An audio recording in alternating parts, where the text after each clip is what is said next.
rồi chú cái cọp đô na cắn lù cắn đá ina pet golaping cheng sa pet golaping cheng zan lo đô na mual phô na đôn tệ mấy chỉ thôi ngắm bèng vẫn chưa save rồi bồi phui đỉnh lắm ạ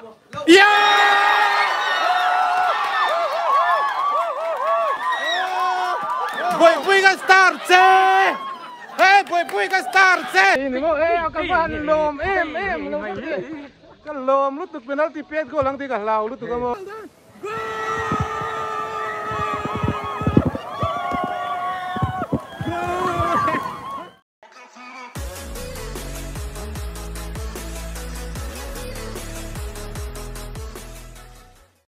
bởi tay gắn lỗ lúc cắn anh ấy hí em giật yêu nó mất răng em bye bye rồi đây chuyển đây hồ khăn đây anh xoay mình lúc tụi cái một cái hồ thở đông khăn hắn hồ lại Edisona ba chân làm đi đâu bye bye rồi kia anh bye bye tệ anh mình xoay đó em mình xoay đó em giật yêu cái chuyện tết giống cái ai được hostel là có ông bùi tết lẽ đi tết sang rồi đi tết phi lại tết anh sẽ lâu em lâu tóc anh nằm bao anh sẽ lâu vết cái này về đâu nha anh vai toàn bộ bỏ đi tết gì tết hậu tết mà đi tết tắm mày bye bye wow càng ai mày theo bị lâu em lấy ở tiền này chứ ít lâu Edisona pa hi lâu em xia thế lắm đấy anh lâu được quê từ na ít lòng cái nên hồi thầy xí lâu cả đống tổ phá lúc thế còn có đống có về là này này chuyện này anh đi không nó bởi tay gắn tổ dầu chết xuống thế này gần cân ha lằng này chuyện này gần cân đô na hay vay kín tiền pha nền khán cân đô na nã thiệt là gần khô hậu chặt lại gần em đô này hắn chặt đôn cái em thấy cho hắn chặt lâu thế lâu mà gần lâu rồi nó tớ sập sắp bây giờ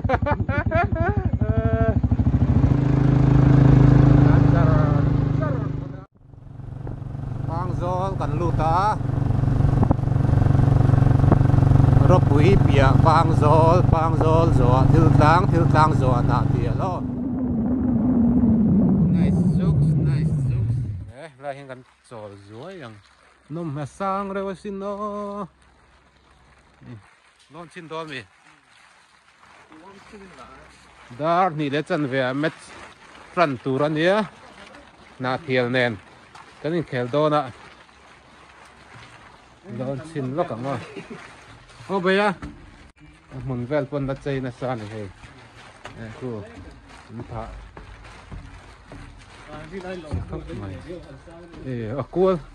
cool nó sao về em mà này thì rồi lu hay mấy đòn đom lại mình mở đều phải cả lồn phải chuồn muốn nó về răng char anh này đòn ôi bắt sáng mà về khi tao là gì khi tao khi là gì chúng họ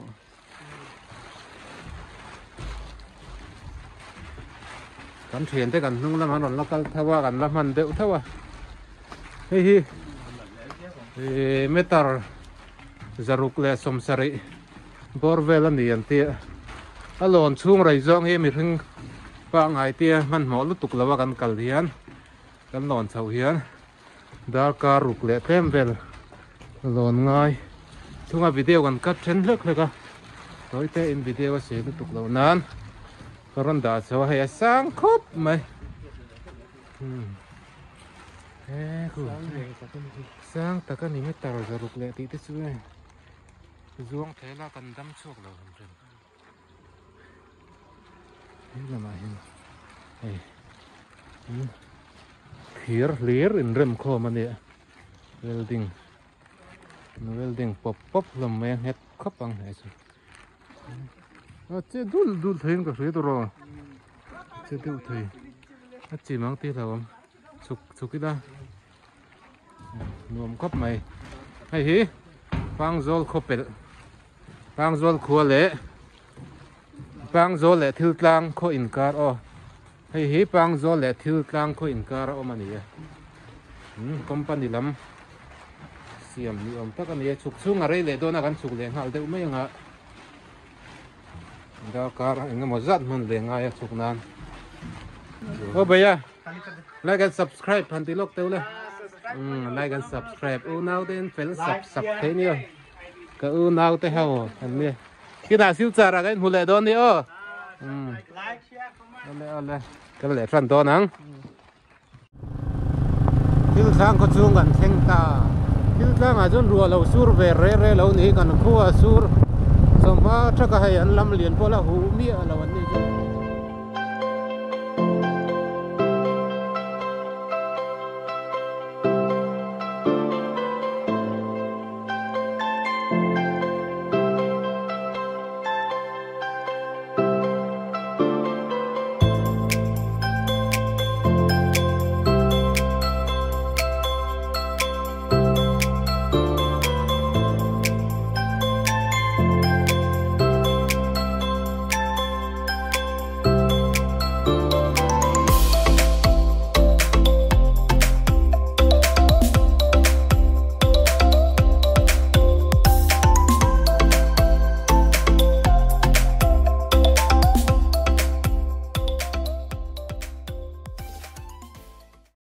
cần thang chia cái này hay này bây giờ này cần thang chia lần mà phải dòng lai vẻ ven này hết bây dòng lai bạc hạt cần tìm tên rồi nát thang là vậy rồi này chơi nát đul riêu mày cần phải cần cam chơi nát đul là được sụp sụp bọt nó tụt rồi mà ngày mốt cái điều bye bye vẻ đúng không bye bye rồi lại in dung lai tới khai in lằng tụi em thôi cái lâu thì lằng toan đi rồi in dung lai tới khai tiền là phơi re rồi hay lalma mà cần VCP phật khăn này hay ăn scooty khăn này lâu bay để lâu mò lalma bay là ring lẹn khóc mày chứ mà này à phải tỏ là mò này ta son thiếu gần vậy lúc không này Khua studio này tụi pa này anh này tiếng quy gần in lúc không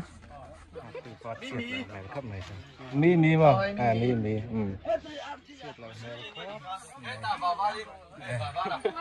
va là thế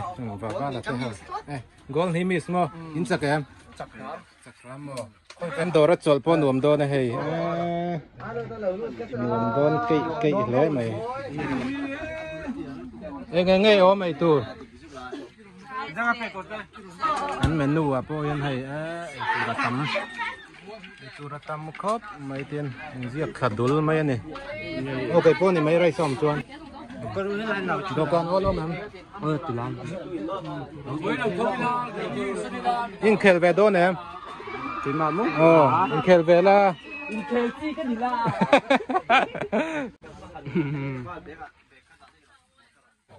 hay là như thế tổ cái đồ khóc mà phải đi cho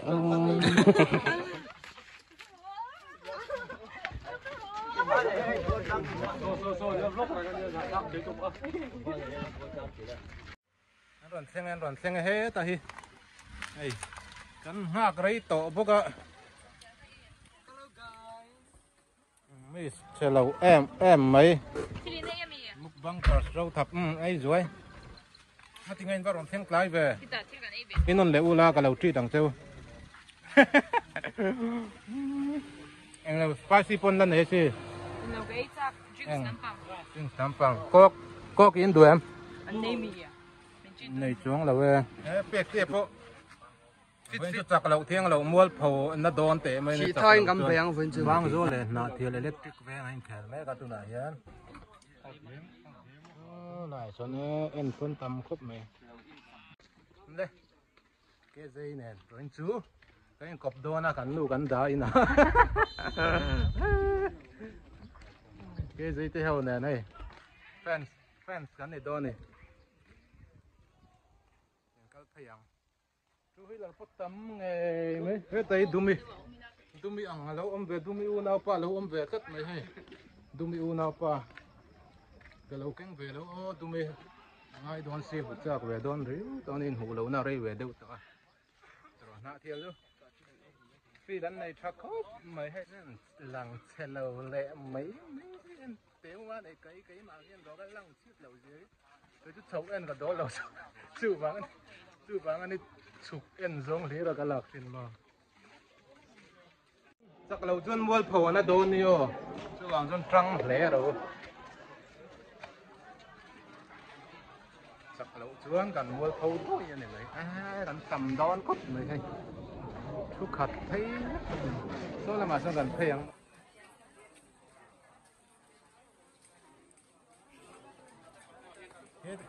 hết ta mi tới tủ tên nghề này ta thì gan fan sang này nằm về thì nam về anh thì Khel mua nua mà chúng ta hàng cả lâu thu đấy thế nuông đón khóc mà hay ngắn áo dur đúc đón này gần khô hắn phẹt gol luôn áo dur về mấy đón này em là em mày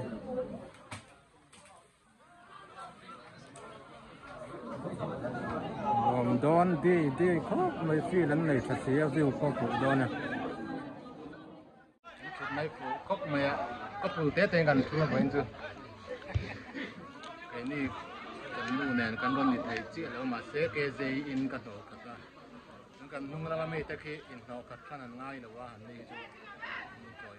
khi đã chắc lại được mấy cái chứ single lại ta ra mấy cái single lại ta kêu mấy cái chứ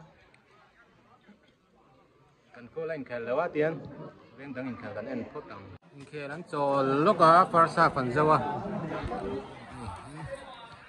ăn chút tao mày mua rồi lúc này người con này liền về con để lúc rồi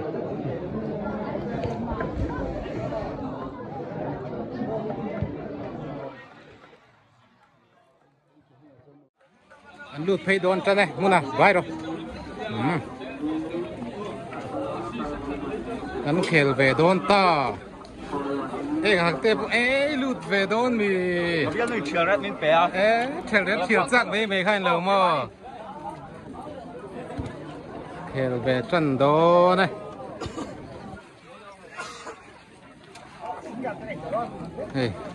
cần VCแต่คนมันร้อนtròi ôm Chak khốp mấy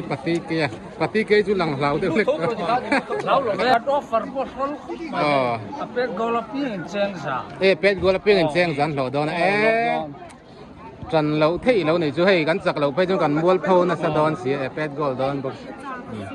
nên tròi ôm Chak khốp mà hay VC tên pet golaping cheng dàn pet đòn bốc á khi là mà hiền rồi bây giờ trang call lần chăn thêm view tổ bốc à bây giờ po hay hình xiêm mà mấy cái tiếng ấy cụt ulami pet gold chuan za zel ni kha o in lo don VC ten ka pet gold la piang nó tiếng ấy xiêm là chơi ruồi à mà có pim té về Khel lâu nó đâm lâu tí nào vậy gắn last cha em mấy Khel thấy đó nó gắn chặt thầy thâu ngay mà Việt mẹ là nụ la pon chờ lâu sót lông cướpเป็นมันติดตรงอ๋อ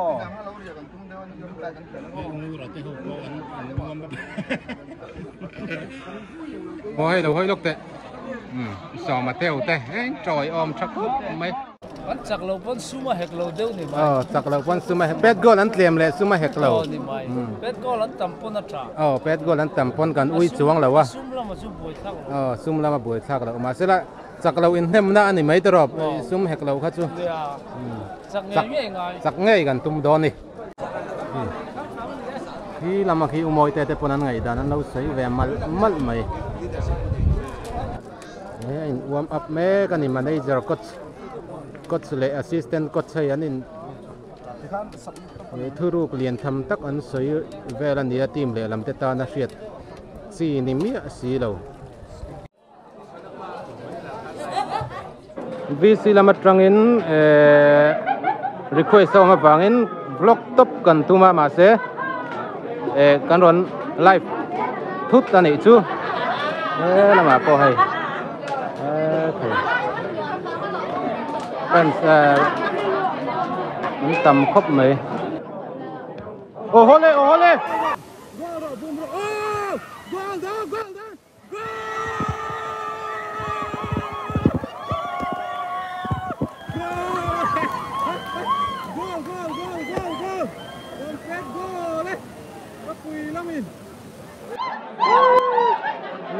VC tên này gol khat kan pai ta tu nge cheng za lo tur kha te à oh kan live ta dei si hai i first half an chol chungin fan suru kol lutuk pani au na sa em ako lai khan i zuang sa trip in ka ri he lai hung na pe fi chok deng mo zuang sang ti lo lao de chan hai heta ke zai te ho fan suru kol anom le a nge a pet go lai khan i zuang thau ve zok em anao ina khel ve boka chuan heta hi le lam lo hoi ngar a thian pa khel en a thian pa kan tia a thian pa in khel en lo om ve boka chang em chang mo i zuang ve zok em a kol khan Alexa nakina chuan ro pui ai oin la khel do tro pui ai oin i jersey ha kha eng jersey ngai thuem mo al na sar mo goal don em ei oh goal lo a goal lo lom lutuk hey a goal lo lom lutuk a fair lo ve ra chu sar heng goal lo ha kuta ani va ro na ngai tat kha chu penalty kan choi ta oh penalty kan choi ta save don em le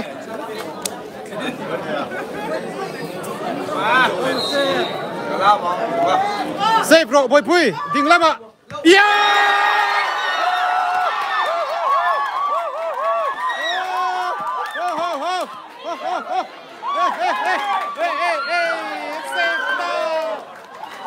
save boy pui na man nuam chem em boy pui ka start che hey boy pui ka start che penalty kan soya achak lo zok tlak ani to box hi tranana em me Martinez ana save zo chia ani tu na khan zo na ya mi an tran na la re lo mo ka ti o zo nai ro se pui re lo atop no ten no ten nek per lo pro oh pek clear hey por mi por mi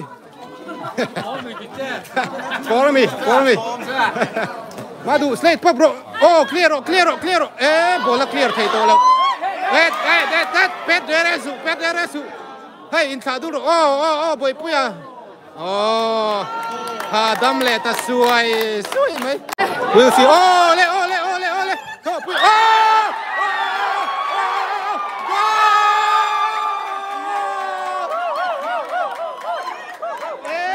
ngoro aparkat mai hey au dere lo si ga kan va ui